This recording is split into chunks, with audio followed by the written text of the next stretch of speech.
আপনার দুইখান হাত ধরে অনুরোধ করতেছি চাচা, আমার একখান বিয়ের ব্যবস্থা করে দেন। যেমন হোক তেমন হোক, মনে করেন যে খালি একখান বউ হলেই চলবে। কি হ্যাঁ চাচা, আপনাদের মতো মুরব্বী গ্রামে থাকতে যদি আমার জীবনটা নষ্ট হয়ে যায়, তাহলে পর উপলার কাছেই বা আপনারা কি জবাব দিবেন কোন তো? শোনো বড় গাদা, উপরালার কাছে কি জবাব দেবো সে চিন্তা না করে তুমি বরং আমাকে কয়া দাও, তোমার জীবন নষ্ট হওয়া না হয় আমার কি করার আছে কও। এটা আপনি কি করছেন চাচা? আপনার চোখের সামনে একটা যুবক সওয়াল বিয়ে না করবার বাইরে বৃদ্ধ হওয়ার উপক্রম হচ্ছে, আর আপনি করছেন যে আপনার কি করার আছে। তোমার বিয়ে হচ্ছে না এতে আমার কি করার আছে রে বাপু, আমি তো বুঝতেছি না। আমি তোমার বাপও না মাও না, এমনকি রক্তেরও কেউ না। আমি তো মনে করি করার অনেক কিছু আছে। আমার বাপ মা ফেল মারলি পরে আপনারা গ্রামবাসী যারা মুরব্বী আছেন তাদের এগিয়ে আসা উচিত না? আপনার দুইখান হাত ধরে অনুরোধ করতেছি চাচা, আমার একখান বিয়ের ব্যবস্থা করে দেন। যেমন হোক তেমন হোক, মনে করেন যে খালি একখান বউ হলেই চলবে। আরে বলে হাত ছাড়ো তো। শোনো, আমার জানা মতে তোমার বাপ তোমার জন্য বিয়ের কম চেষ্টা করে নাই, কিন্তু মেয়ে বাড়ির লোকজন যদি তোমার সাথে মেয়ে বিয়ে না দেয় তাহলে তো জোর করা যায় না। আর বিয়ে দিবিই বা কিরম করে?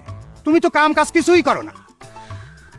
এবার আজও দেখলাম তোমার বুড়ি বাপটার দোকান বন্ধ করে মুকামে যাওয়া লাগলে, আর তুমি এত বড় জুয়েন সাওয়াল আজারি পেশাল পাড়িয়ে বেড়াচ্ছাও। একটা কথা কিছুতেই আপনি করে বুঝবার পারতেছি না চাচা, কাম যে করব মনে তো আনন্দ থাকা লাগবে। জুয়েন মানুষ, ঘরে বউ থাকবি, আনন্দ নিয়ে কাম করব, সেই আনন্দের ব্যবস্থাটাই তো হইল না চাচা। সুপ্রা, বিয়ে করে বউ খাওয়াবে কি সে চিন্তা করেছো কোনোদিন? আজকাল কারোর মেয়ে এত সস্তা হয় নাই যে তোমার মতো অকম্মার সাথে বিয়ে দিবি। আবারও ভুল করতেছেন চাচা, আমি কি সারাটা জীবন এরকম অকম্মা থাকবো? বিয়ের পর ঘরে জুয়াল পড়লি ঠিকই মনে করেন যে সোজা হয়ে যাইতেন।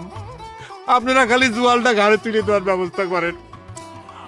আমি বাপু ঘটকও না, আমার কাছে বিয়ের কথা কয়া কোনো লাভ নাই। আর আমার ঘরে কোনো সম্পত্তি মেয়ে নাই যে তোমার হাতে আমি তুলে দেবো। সরো, বিরক্ত করে না যাও। চাচা চাচা, আর কোনোদিন বিরক্ত করে না যাও।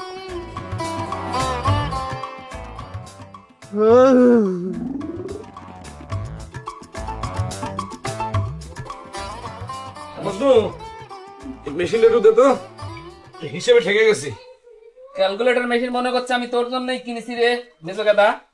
আরে হিসেবটা একটু জটিল, মানে করগুলো হচ্ছে না। দে না, দেরি না করে দে না মেশিনটা একটু। তোর হিসাব করতে করতেই তো আমার মেশিনের ব্যাটারি শেষ রে। আমি কয়দিন যে মেশিন টিপে হিসাব করছি আমার তো মনেই পড়ে না। তুই ব্যাটারি পড়ার হিসাব করতেছিস না বুঝলু? শোন, আমি বিদেশ গেলে আমার এক তুড়িতে ওই রকমের মেশিন দিয়ে তোর দোকান ভরে দেবার পারে। বিদেশে এইসব মেশিন ওই ঢাকি পটল বিক্রির মতো করে বিক্রি হয়। আমি কেমন করে জানবো? আমি কি কোনোদিন বিদেশ গেছি নাকি? তা তোর বিদেশ যাওয়ার কত চুরি রে মেজো গাদা? এই তো গেলাম বলে পাসপোর্ট বানাবে দেওয়া শেষ, এন্ড পাসপোর্টটা হাতে পথে যতক্ষণ। কি কোস? পাসপোর্ট পারলেই পরে বিদেশ চলে যাওয়া যায়?